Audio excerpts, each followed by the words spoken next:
Assalamualaikum warahmatullahi wabarakatuh. Seperti biasa saya akan membahas alur cerita dari Against the Sky Supreme ya guys. Sebelum ke pembahasan jangan lupa, like, comment and subscribe ya. Yuk tanpa basa-basi lagi kita langsung ke pembahasannya. Di episode sebelumnya di tempat kediaman tetua ke-12 Luwu. Dia Ken Fengjia sedang memberitahu kabar di dalam pintu dalam divisi pil selama Luwu tidak berada di pintu dalam.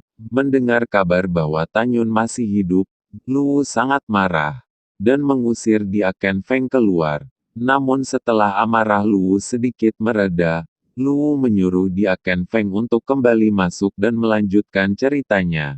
Dan pada saat ini Luwu berkata, "Cepat katakan semua berita yang kamu ingin katakan," ucap dari Luwu. Lapor kepada penetua. Tanyun kembali hidup-hidup dalam 2,5 bulan yang lalu dan telah naik ke lantai 108 menara ruang dan waktu biji sesawi kelas terbaik. Dan sekarang Tanyun sedang berkultivasi di menara. Dan sekarang kepala divisi mungkin takut Tanyun akan diserang lagi. Jadi dia memerintahkan Shen Qingfeng dan Shen Wende untuk tetap berada di luar menara, ucap dari dia Ken Feng. Lalu setelah mendengar ini, wajah Luwu berubah pucat dan berkata, "Anda telah mengatakan dua hal penting sekarang, bagaimana dengan yang ketiga?" ucap dari Luwu. Lapor kepada penetua. Yang ketiga adalah bahwa karena Pang Xiyuan telah meninggal, Kepala Tang secara pribadi telah menjadikan Shen Qingfeng sebagai pengganti Pang Xiyuan dan sekarang Shen Qingfeng adalah seorang penetua ketiga, ucap dari dia Ken Feng. Mendengar perkataan itu, Luwu semakin marah, dan langsung berkata, "Sialan, ini memang sialan, kamu cepat pergi," ucap Luwu kepada dia Ken Feng. Mendengar itu, dia Ken Feng langsung bergegas pergi, dan setelah dia Ken Feng pergi, wajah Luwu menjadi sangat jelek, dan dia berkata dengan senyum jahat, "Aku mengerti, kematian Pang Xiyuan pasti ulah pelacur Shen Subing. Shen Subing, dia pasti tahu bahwa aku telah mengirim Duan Zhen dan Jiang Xia untuk membunuh Tanyun.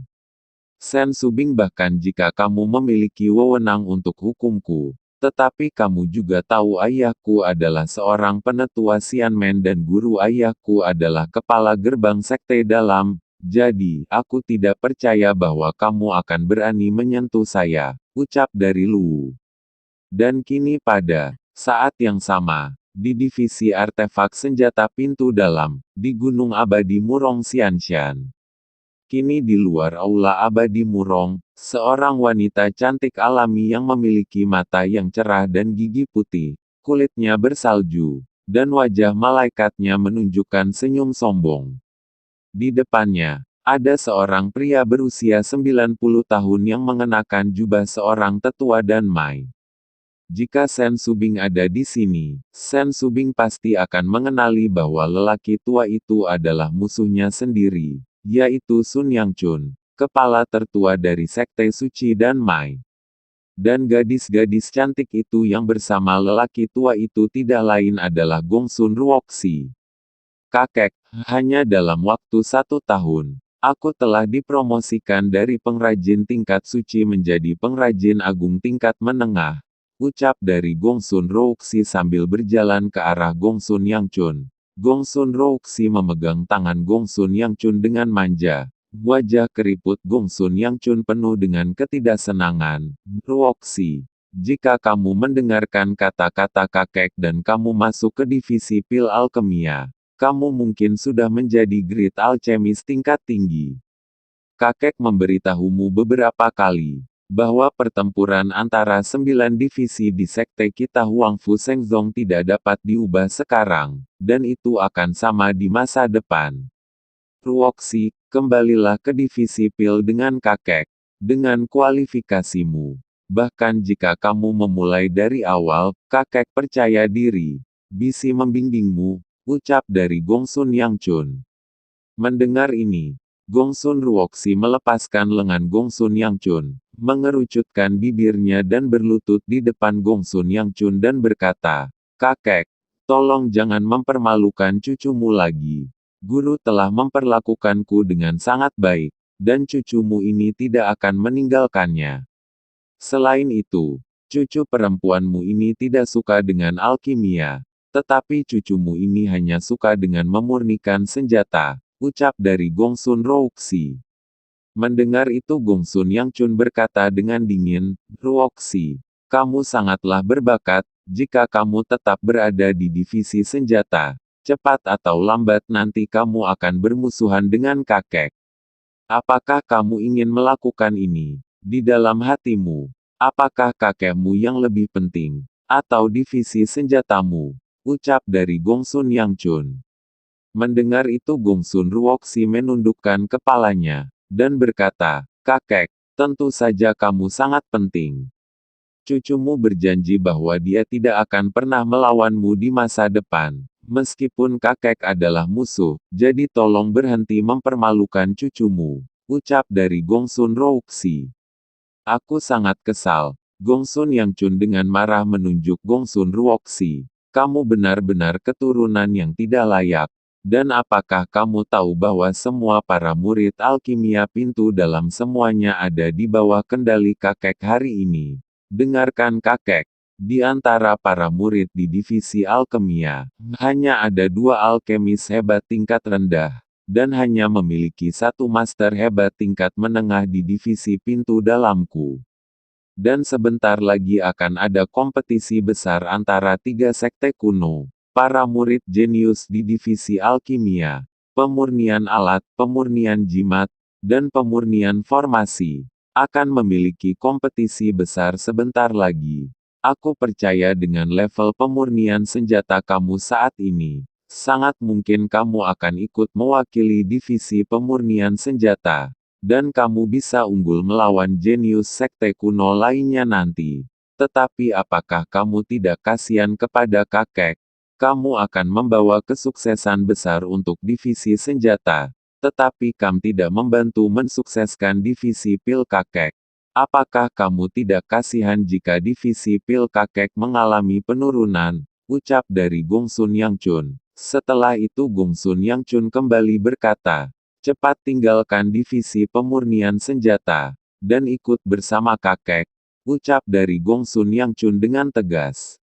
Mendengar perkataan kakeknya, Gongsun Ruoxi sepertinya memikirkan sesuatu, dan langsung mengangkat kepalanya dan air mata mengalir di matanya yang indah, dan berkata, kakek, di dalam hatimu, apakah kehormatan dan mai itu penting, atau masa depan cucumu yang lebih penting? Jika kehormatan dan mai lebih penting di dalam hatimu, maka cucu perempuanmu ini berjanji kepada Anda bahwa ketika 3 sekte kuno bersaing dalam seni, cucu perempuan ini hanya akan memainkan level pengrajin hebat yang tingkat rendah, ucap dari Gongsun Rouxi. Mendengar perkataan cucunya, Gongsun Yangchun menarik napas dalam-dalam dan terdiam sejenak, dan kemudian berkata dengan sungguh-sungguh. Ini bukan hanya tentang kehormatan kakek, tetapi juga tentang permainan antara 9 divisi nanti.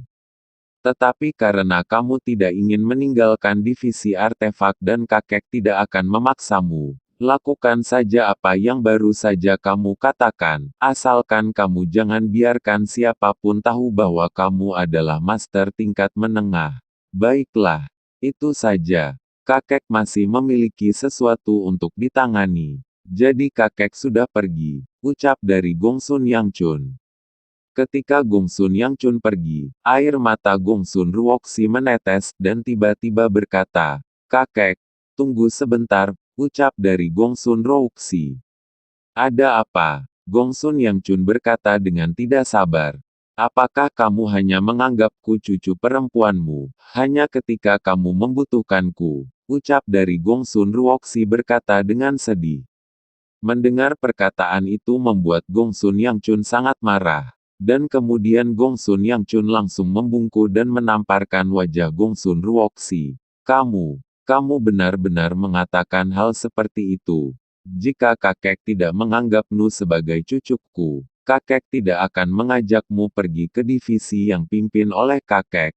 Kakek tidak menyangka kamu benar-benar akan mengecewakan kakek terlalu banyak, ucap dari Gongsun Yang Chun terengah-engah. Segera setelah Gongsun Yang Chun selesai berbicara, Gongsun Yang Chun pun langsung pergi.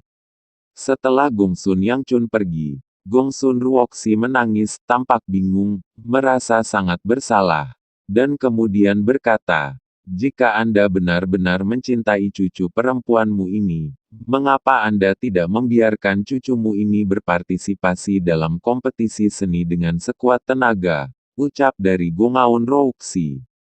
Dan setelah perkataan Gongsun Ruoxi selesai, tiba-tiba sebuah suara yang menyenangkan datang. Ruoxi, kamu teka keluar dari kultivasimu. Katakan pada guru, apakah kamu telah dipromosikan menjadi master tingkat rendah? Ucap dari Taois Murong. Mendengar suara itu, Gongsun Ruoxi dengan cepat menyeka air matanya. Dan ketika dia melihat ke belakang, dia melihat bahwa Taois Murong sedang menaiki pedang terbang, dan turun ke bawah.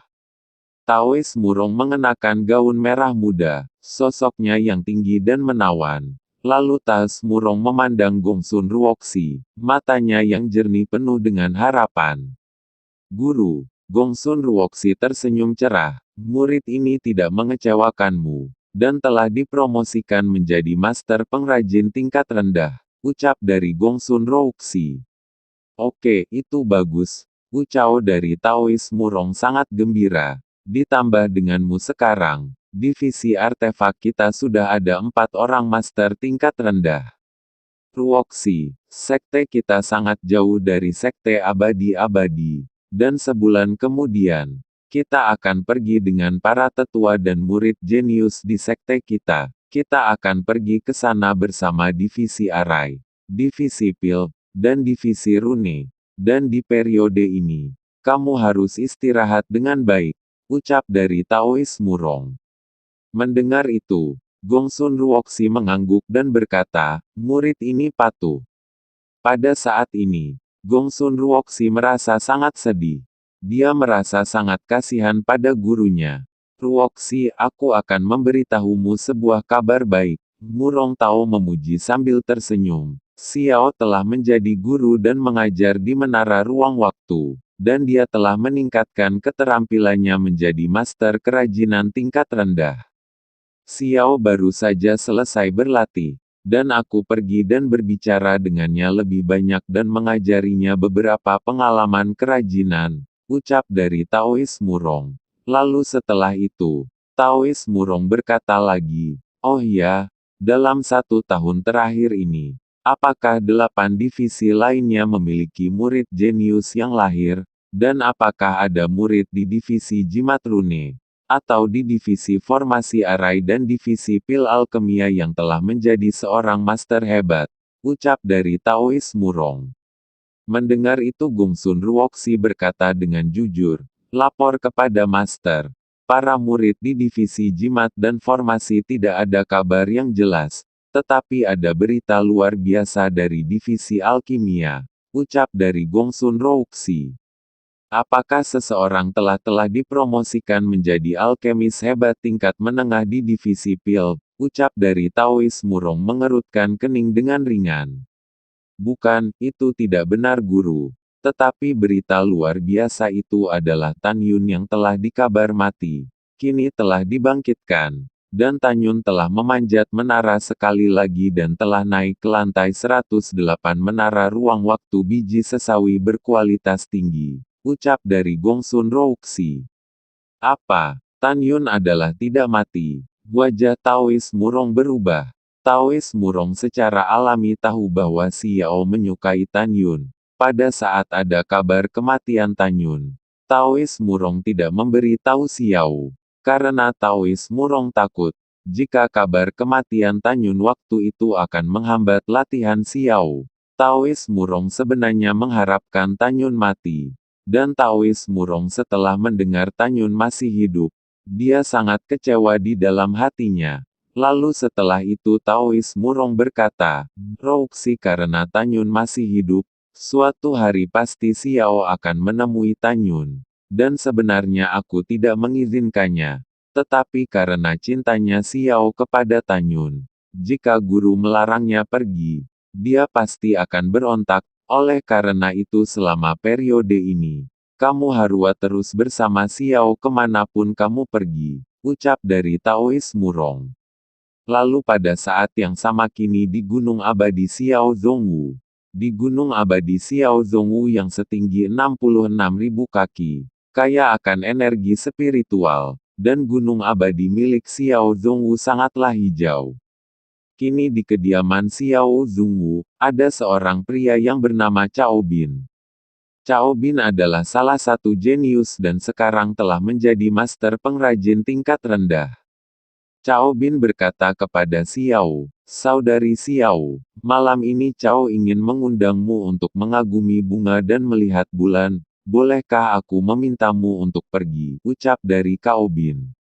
Sejak Cao Bin melihat Zongwu Xiao untuk pertama kalinya, Cao Bin telah mendambakan keindahan Zongwu Xiao. Dan ketika Cao Bin mengetahui bahwa Zongwu Xiao telah keluar dari latihannya hari ini, Cao Bin segera bergegas untuk menemui Xiao. Lalu setelah itu Xiao pun berkata, "Kakak Cao, seperti yang saya katakan sebelumnya, saya sudah memiliki seseorang di hati saya. Jadi tolong jangan mencari saya di masa depan," ucap dari Xiao. Xiao kini menggunakan gaun putih, dan kulitnya seputih salju berjalan perlahan keluar gua. Kini Xiao ingin pergi tanpa melihat ke arah Cao Bin, tetapi pada saat hendak pergi, Cao Bin mengerutkan kening. Sosoknya melintas ke depan Xiao dan menghalangi Xiao. Lalu setelah itu Cao Bin berkata dengan sopan, "Saudari Xiao, saya tahu Anda sebenarnya tidak memiliki kekasih sama sekali. Karena dalam 2 tahun terakhir, aku tidak pernah melihat satu pria pun untuk mengunjungimu," ucap dari Cao Bin.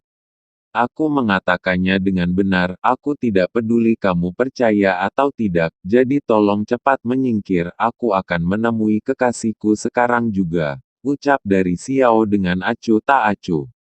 Lalu setelah Xiao selesai berbicara, tiba-tiba sebuah suara dari kejauhan terdengar. "Cao Bin, apa yang ingin kamu lakukan?" ucap dari suara itu. Suara itu berasal dari seorang wanita cantik, yaitu Gongsun Rouxi. Mendengar suara itu Cao Bin langsung melihat ke arah suara itu dan berkata, "Oh, ternyata kakak senior Gongsun." Cao Bin langsung mengepalkan tinjunya ke arah Gongsun Rouxi, dan berkata dengan sopan, "Saya hanya ingin mengundang Junior Xiao untuk menonton bulan bersama. Tidak ada yang lain," ucap dari Cao Bin. Zongwu Xiao mendengus dingin, lalu melewati Cao Bin dan datang ke sisi Gongsun Rouxi, dan kemudian berkata, "Kakak Gongsun, apakah ada sesuatu yang hubungannya denganku?" ucap dari Xiao. "Guru menyuruhku ke sini, dan guru ingin kita membahas pengalaman memurnikan senjata," ucap dari Gongsun Rouxi sambil tersenyum bahagia. "Kakak senior, saya khawatir aku tidak akan melakukannya sekarang," ucap dari Xiao. Lalu setelah itu wajah Xiao sedikit malu, dan Xiao berkata lagi, "Sebenarnya sekarang, saya ingin pergi ke divisi pil untuk melihatnya," ucap dari Xiao. Mendengar kata-kata itu, Gongsun Rouxi memikirkan kata-kata yang diperintahkan gurunya, agar Gongsun Rouxi terus menemani Xiao kemanapun dia pergi. Lalu kemudian Gongsun Rouxi pun tersenyum dan kemudian berkata, "Sebenarnya aku juga sangat ingin tahu tentang kekasihmu. Mengapa kamu tidak mengajakku menemanimu? Dan aku tidak berpikir akan menghalangimu," ucap dari Gongsun Rouxi. "Sudah lebih dari 2 tahun sejak dia dan aku masuk ke pintu dalam, aku tidak pernah bertemu dengannya. Dan aku tidak tahu bagaimana keadaannya sekarang. Baiklah kakak senior boleh ikut. Ayo kakak senior kita pergi sekarang," ucap dari Xiao. Dan setelah mereka selesai berbicara, mereka pun mengeluarkan pedang terbang dan kemudian pergi perlahan. Gongsun Rouxi mengikuti Xiao dengan cermat dan berkata sambil tersenyum, "Kekasihmu seharusnya baik-baik saja sekarang. dan dia sekarang telah menjadi orang terkenal, ucap dari Gongsun Ruoxi. Benarkah? Ucap dari Xiao. Gongsun Ruoxi dan Xiao terbang berdampingan. Dan kemudian Xiao bertanya lagi dengan rasa ingin tahu. Kakak senior, mengapa kamu mengatakan ini? Ucap dari Xiao. Xiao, aku telah mengetahui bahwa Tan Yun telah naik ke lantai 108 dari menara ruang dan waktu biji sesawi kelas terbaik 2 kali. Pada saat itu kamu sedang berlatih jadi kamu tidak mengetahuinya. Ucap Gongsun Ruoxi sambil tersenyum. Mendengar itu, Xiao langsung berkata, apa? 2 kali, hihi, aku tahu Tan Yun pasti yang paling kuat. Mata indah Zhongwu Xiao penuh dengan kekaguman. Lalu pada saat yang sama, Cao Bin mendengar perkataan mereka berdua, dan Cao Bin pun berkata, apa? Tan Yun. Ternyata pria yang disukai Xiao adalah Tan Yun. Cao Bin menyipitkan matanya dan mencibi. Mampu naik ke lantai 108 tidak berarti kekuatan bertarungnya akan begitu kuat. Lalu setelah Cao Bin mencibir, Cao Bin bergegas mengeluarkan perahu roh harta karun kelas menengah, dan langsung mengendarai perahu roh ke udara, mengejar kedua wanita cantik Xiao dan Gongsun Ruoxi. Setelah mengejar mereka Cao Bin pun berkata dengan anggun, jadi ternyata kekasih junior Xiao adalah Tan Yun. Secara kebetulan, Cao juga ingin mengunjungi Tan Yun. Jadi lebih baik kalian berdua naik perahu rohku. Bagaimana kalau kita pergi bersama? Ucap dari Cao Bin. Mendengar perkataan Cao Bin, Xiao langsung berkata, tidak perlu, ucap dari Xiao. Xiao terbang berdampingan dengan Gongsun Ruoxi mengobrol dan tertawa dengan jijik di wajahnya ketika melihat Cao Bin. Mendengar penolakan Xiao, Cao Bin mencibir di dalam hatinya. Kurang ajar, ucap dari Cao Bin. Setelah itu Cao Bin langsung menyingkirkan perahu rohnya, dan Cao Bin kini hanya mengikuti kedua wanita itu dari kejauhan. 10 hari kemudian, di pagi hari, di Gunung Abadi Changling. Kini Danyu sedang meregangkan pinggangnya dan melangkah keluar rumah. Danyu tertegun sejenak, ketika melihat dua wanita cantik dengan kekuatan berbeda di atas pedang terbang 100 meter jauhnya. Dan segera Danyu melihat murid laki-laki lain mengikuti dua wanita cantik di belakangnya. Lalu setelah itu, Danyu menyadari bahwa Danyu tidak dapat melihat kekuatan ketiga orang itu, karena Danyu sekarang hanya berada di tingkat ketujuh pemurnian alam jiwa janin. Tetapi Danyu sekarang tidak takut, dan kemudian Danyu berkata dengan sungguh-sungguh, aku tidak mengenal wajah kalian, dan aku tidak tahu mengapa kalian datang ke Gunung Abadi Changlingku. Ucap dari Danyu. Setelah suara Danyu terucap, segera, dalam sekejap, ada ratusan murid taman obat di rumah. Berkedip, muncul di belakang Danyu, dan menatap Zhongwu Xiao, Gongsun Ruoxi, dan Cao Bin dengan mata yang buruk. Jangan salah paham semuanya. Zhongwu Xiao maju selangkah, melihat ke kiri dan ke kanan untuk melihat Tan Yun, lalu berkata dengan lembut, saya Zhongwu Xiao, murid Qimai, yang datang untuk mencari Tan Yun, ucap dari Xiao. Kamu mencari kakak Tan Yun kami. Apa yang akan kamu lakukan kepada saudara kakak Tan kami? Apakah kalian ingin memprovokasi atau balas dendam? Ucap dari Danyu tampak sangat tertarik. Lalu setelah itu bagaimanakah kelanjutan ceritanya? Next di episode berikutnya ya. Wassalamualaikum warahmatullahi wabarakatuh.